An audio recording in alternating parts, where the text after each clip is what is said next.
A paz do nosso Senhor e Salvador Jesus Cristo esteja sempre contigo. Boa noite.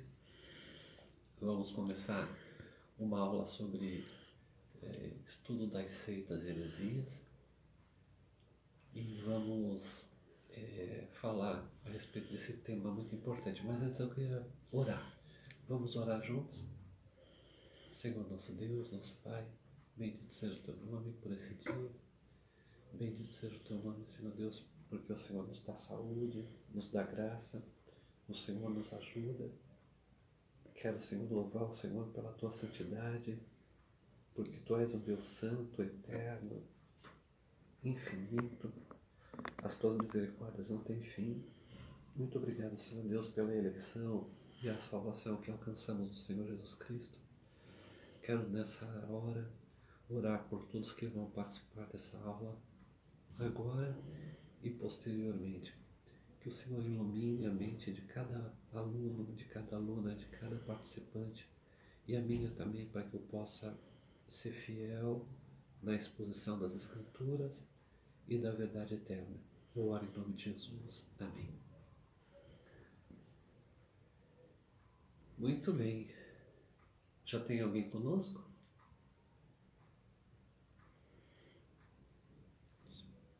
Glória a Deus. Então, vamos estudar esse tema, mas é importante a gente dar uma palavra de instrução que, ao estudar as seitas heresias, ou seja, a doutrina da chamada heresiologia, nós temos que tomar um cuidado para que a gente não use o que a gente está estudando contra as pessoas. Então, é muito importante que nós possamos sempre respeitar a opção de religião que a pessoa tem. Então, não vamos usar jamais essa matéria, essa doutrina que estamos aprendendo, para atacar as pessoas, mas sim para ajudá-las nas suas incertezas. Quando trabalhamos com a capelania, nós encontramos muitas pessoas de muitas religiões, de seitas e até das heresias também. Entretanto, a gente não fala de religião, a gente não fala da nossa religião. Na capelania existem pessoas de várias igrejas evangélicas, cristãs, né? Mas a gente não fala a respeito de tal ou aquele outro ou aquele costume. A gente se propõe a falar de Jesus, evangelizar a pessoa, porque Jesus não é uma religião. Jesus Cristo é o Senhor, é Deus. Então, a minha palavra nesse começo de estudo é que a gente seja bastante equilibrado naquilo que a gente aprende e da forma com que a gente vai usar. Usemos sempre aquilo que a gente aprende para edificar pessoas, para ajudar as pessoas, nunca para desmerecê-las. Não é essa a ideia de se estudar um tema tão polêmico como é a heresiologia. E nós não queremos ser os pais da verdade. Nós simplesmente queremos orientar pessoas à luz da palavra de Deus. É isso que a gente vai fazer nesse estudo. Muito bem. A irmã Carmen Lúcia deu a paz do Senhor. A paz do Senhor, minha irmã Carmen Lúcia, Deus abençoe, boa noite, bem-vinda. Então, quando estudamos a história da igreja, e nós chamamos de eclesiologia, nós começamos a verificar, estudando o começo da igreja, chamada igreja primitiva, um inimigo em potencial da fé dos cristãos.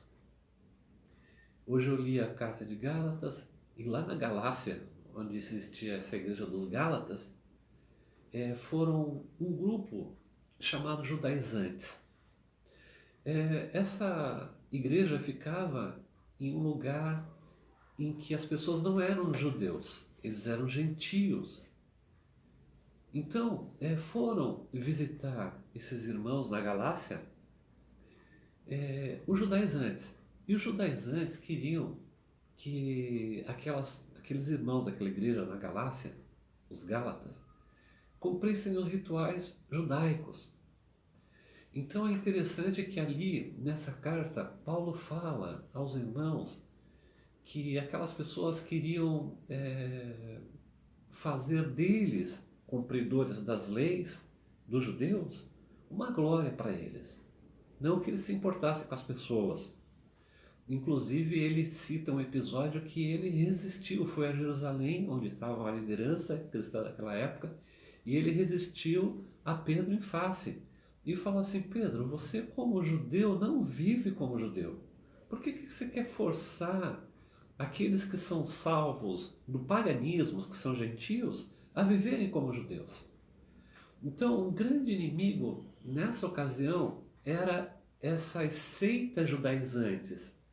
Não só essas seitas judaizantes, mas tinham seitas gnósticas que pregavam que Jesus Cristo não veio na carne. Por isso que Paulo, refutando eles, disse que João, refutando eles, disse que aquele que não confessa que Jesus veio em carne é o anticristo. Prega a doutrina contra Cristo. Muito bem. Irmã Euri, irmã do Cinéia, necessário a paz. A paz, irmã Euridice e irmã Cinéia, sejam bem-vindas, que Deus abençoe nesse estudo.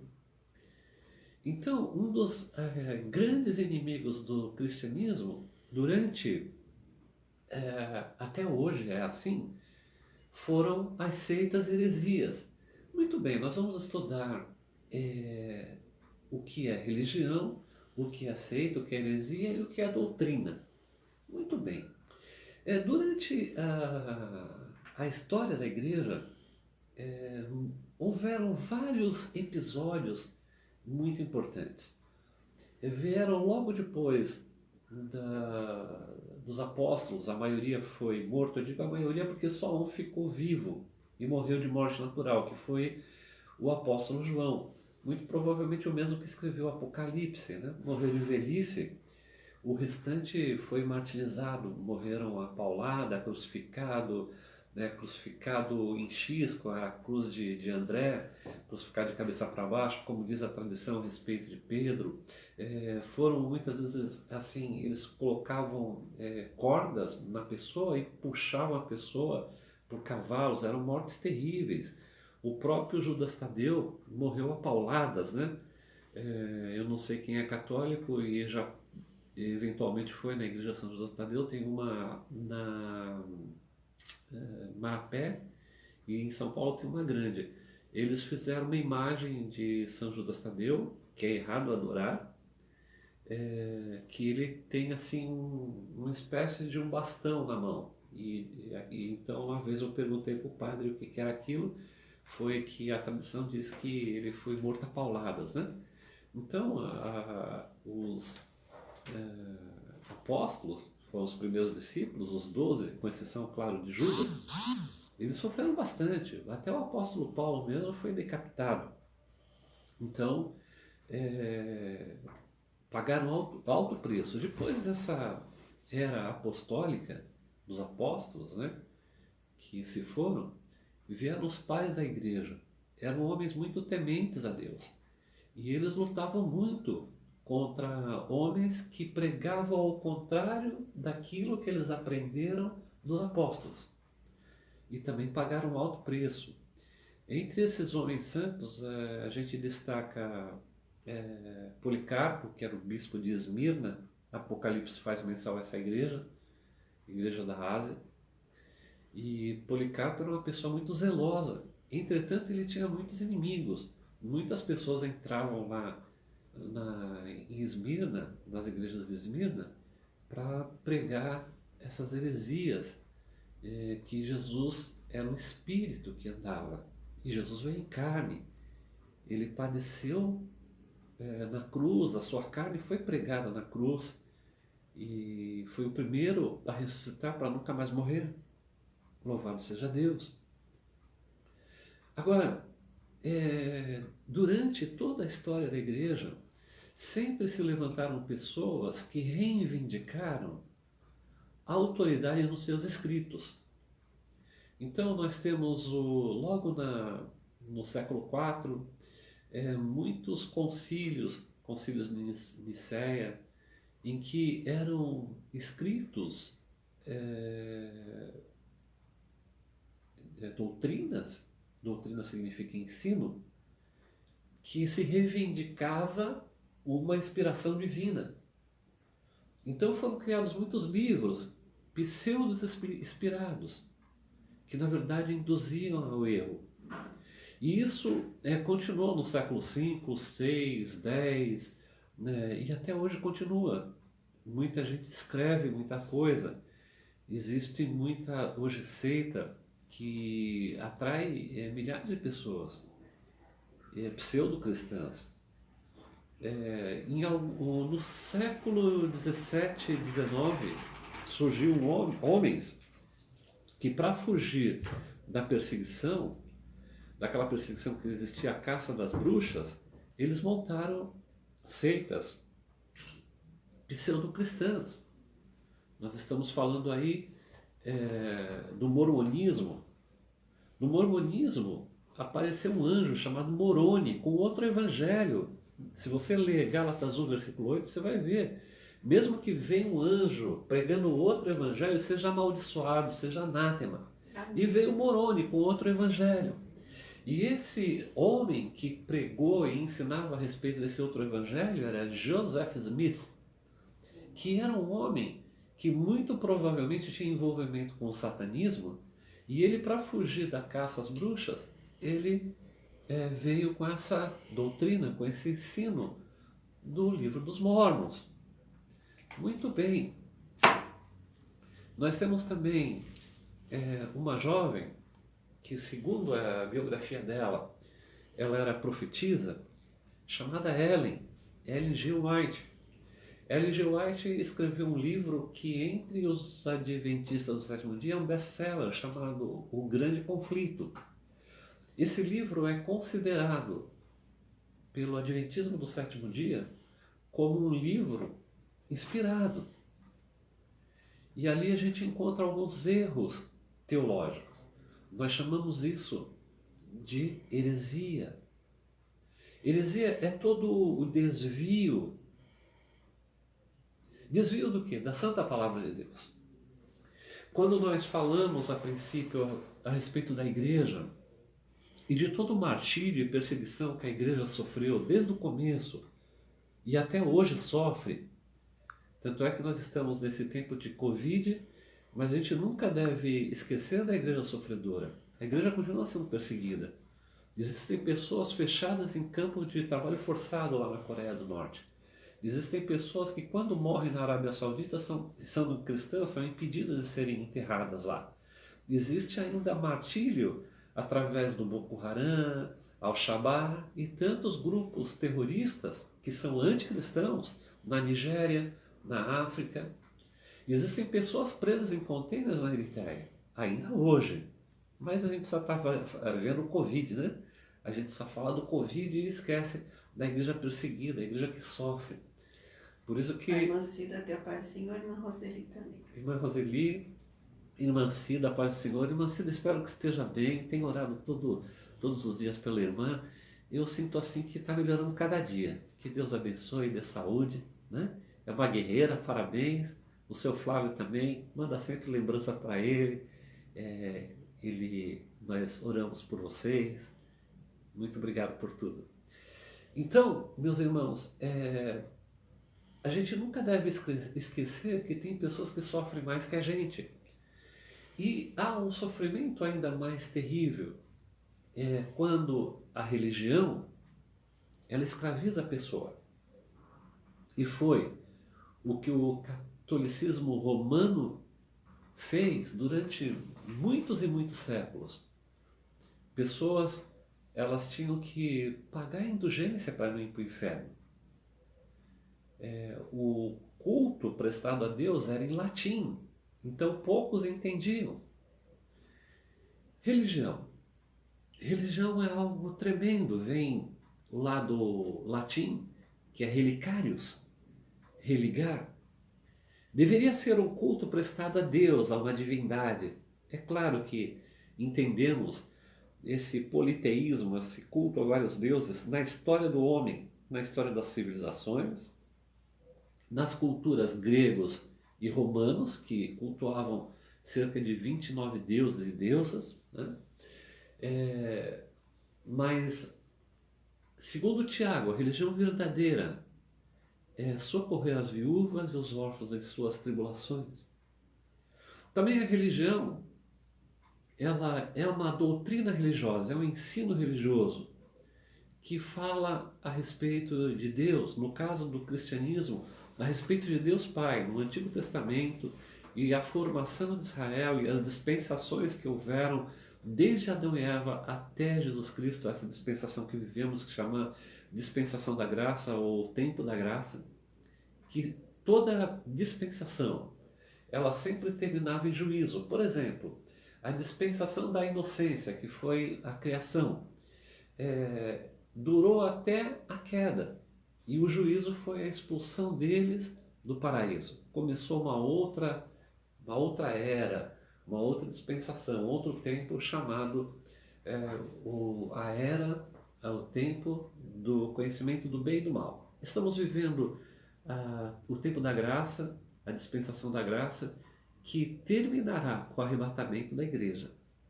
Eu espero que todos nós estejamos prontos para o arrebatamento da igreja. Espero que todos nós olhemos, nos debrucemos e oremos a respeito de Amós 4,12, que diz: prepara-te, ó Israel, para te encontrares com o Senhor teu Deus. Encontraremos o Senhor nos ares, é o que diz Paulo a respeito do arrebatamento. A palavra arrebatamento significa rápido. Veja como é importante conhecer o ensino, chamado doutrina religiosa, da Bíblia. E a nossa base é a Bíblia. A Bíblia, diferentemente de alguns seminários teológicos hereges, que se desviaram dela, não é aquilo que contém a palavra de Deus. Ela é a palavra de Deus. Toda a Bíblia é divinamente inspirada. Se eu digo que a Bíblia contém a palavra de Deus, significa que ela não é toda inspirada. Mas 2 Timóteo, capítulo 3, versículo 16, diz que toda a Escritura é divinamente inspirada. Então ela é a nossa regra da fé. Então tudo que nós recebemos de doutrina religiosa tem que ser exatamente o que está na Bíblia. Inclusive, nós acompanhamos há anos o movimento pentecostal, que eu gosto muito, eu mesmo sou pentecostal, mas existe no meio pentecostal pessoas que se denominam profetas e profetizam. Se essas pessoas elas falarem alguma coisa que conflita a Bíblia, o ensinamento delas deve ser rejeitado. Deus não se contradiz. A palavra de Deus é verdadeira, diz a respeito. Seja Deus verdadeiro e todo homem mentiroso. E a Bíblia fala que em parte conhecemos e em parte profetizamos. Então, temos que tomar muito cuidado. Tudo aquilo que ataca a Bíblia é heresia, é contra o ensino, a sã doutrina, o ensino santo, sadio. Religião também é um dever sagrado. E aí que está um grande problema, né? As pessoas muitas vezes têm que cumprir a obrigação. Elas não vão ao culto para adorar o Senhor. Elas vão porque elas precisam mostrar que estão presentes. Elas vão ao culto porque elas têm uma obrigação. Porque se elas não forem, Deus vai ficar muito irado com elas. Então não é um relacionamento de amor, mas é um relacionamento de peso, que não acrescenta nada espiritualmente. Devemos prestar culto a Deus desejosos de adorá-lo, de reiterar que nós amamos Jesus e nós amamos o Pai Santo. E devemos contar sempre com a ajuda do Espírito Santo, porque nós não sabemos orar como convém. Sabemos orar, mas não como convém a Deus. Por isso que é importante o culto ser racional, como diz em Romanos. Por isso que é importante a gente apresentar o nosso corpo. Às vezes a gente está cansado, às vezes a gente está sobrecarregado, às vezes a gente está atribulado. Nós não podemos pensar em prestar culto a Deus quando tudo vai bem. Na verdade, temos que fazer quando tudo vai mal. Porque eu gosto quando em Mateus Jesus fala que o reino de Deus sofre uma violenta luta. Que coisa linda isso. E aqueles que fazem isso com violência se apoderam do reino de Deus. Tem que ter esforço, tem que ter luta. Quando lá Jesus falou em Lucas, ele falou assim: porfiai por entrar pela porta estreita. Essa palavra porfiai, ela no original é agonizomai. É com agonia, é com luta, sabe, com violência, com extremo esforço.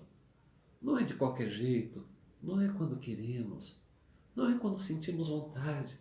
Na verdade, Paulo falava: eu tenho que esmurrar a minha própria carne. A carne não gosta de orar, a carne não gosta de subir no monte. Hoje não podemos mais, está fechado. Mas a carne não gosta de jejuar. Se falar em ler a Bíblia, a carne já pensa logo no Salmo 119, tem 176 versículos. Como eu vou ler a Bíblia? Só esse salmo já me cansou. Não é verdade? Nossa carne não habita bem algum. Então, quando nós olhamos para a religião como um dever, como uma obrigação, como um peso, um santo peso, nós estamos errando. Também religião, uma organização religiosa.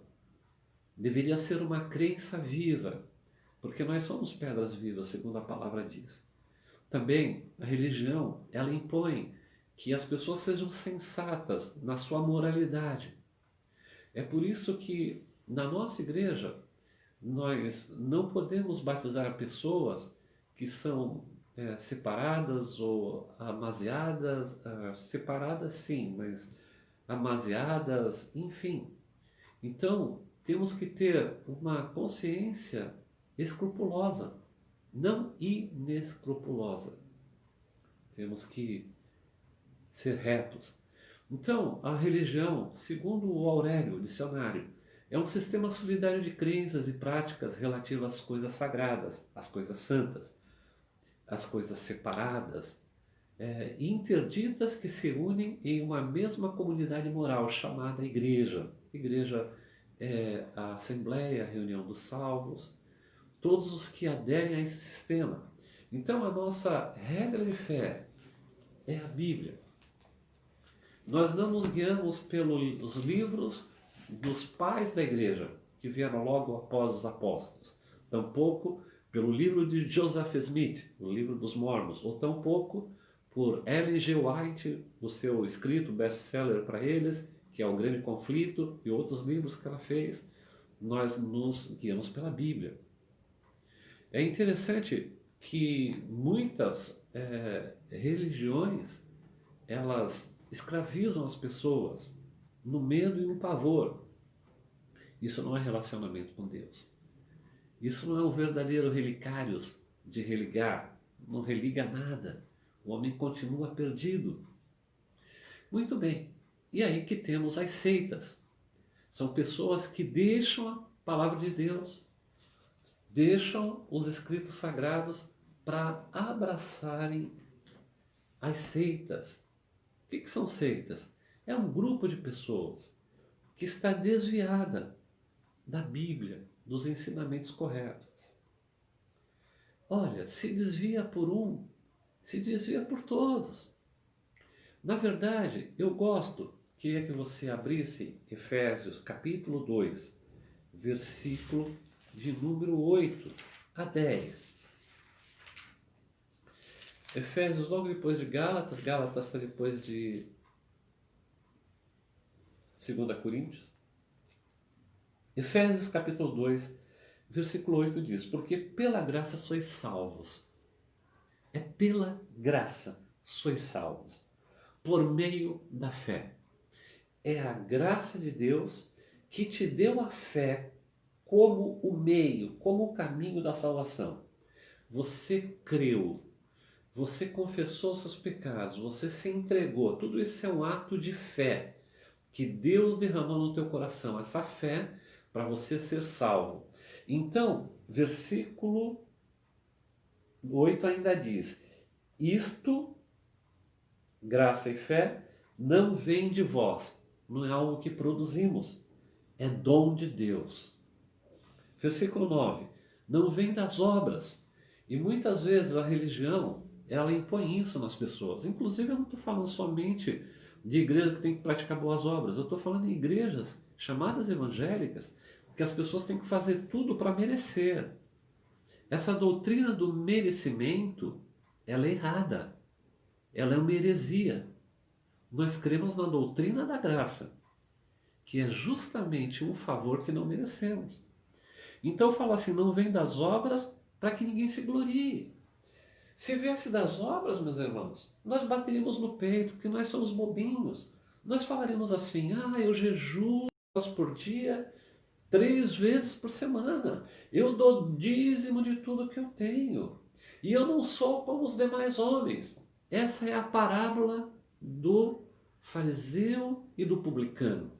O fariseu, um religioso. O publicano, um coletor de impostos que não era bem visto na nação de Israel. Nós cairemos no farisaísmo que Jesus observava naquele tempo e nos deixou como ensino. Ou seja, se viesse das nossas obras, se fosse pelo mérito,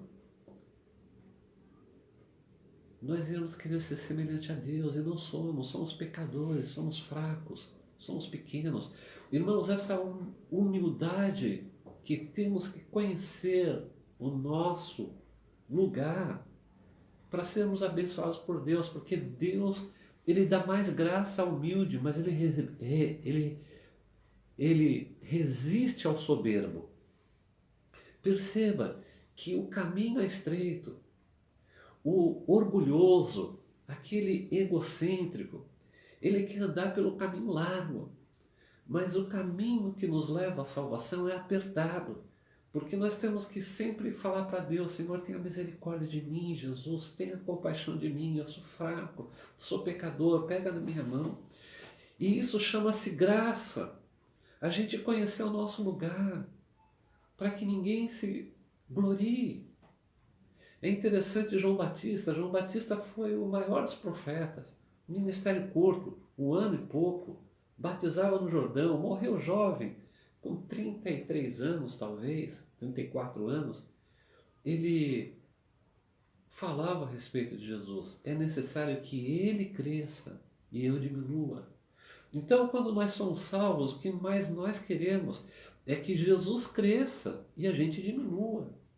Eu gosto do Salmo 105, se eu não estou enganado, que diz: nenhuma glória a nós, mas o teu nome dá glória.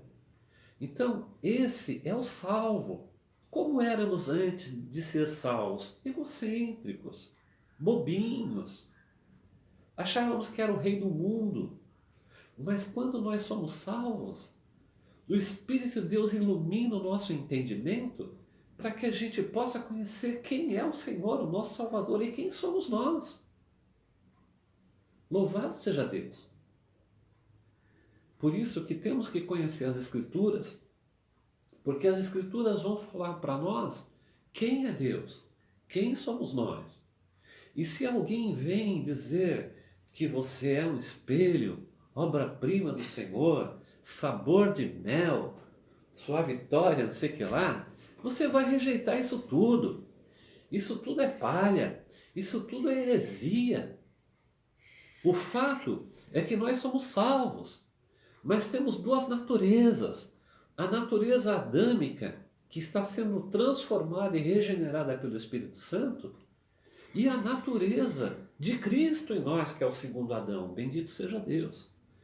Então, as seitas, elas atraem as pessoas. Elas atraem as pessoas e depois elas escravizam as pessoas. E é interessante que tem algumas igrejas que são seitas. Teve uma irmã que pediu oração para mim o mês passado, que ela queria se desligar da igreja dela, porque lá a líder que era muito opressora, quando ela saiu, a líder amaldiçoou ela. Daí eu orei com ela, orei para que ela se acalmasse e tudo mais. Isso é uma seita, irmãos. Irmã Roja Belpaz, a irmã Vera Lúcia, Irmã Vera Lúcia Paz, irmão Roger a Paz, Célia, Jaqueline. Jaqueline, Célia, Paz do Senhor. Então tudo aquilo que vai te escravizar, fazer você escravo de homens, rejeita, é seita. É laço para a sua vida. A Bíblia diz que Cristo nos chamou para a liberdade. E eu conheço bem isso. 40 anos de vida cristã. Já passei por lugares assim, meus irmãos, que só a graça do Senhor. Então, as pessoas, sabemos, elas, infelizmente, elas não conhecem o lugar que estão até entrarem. Eu estava me lembrando aqui de um homem chamado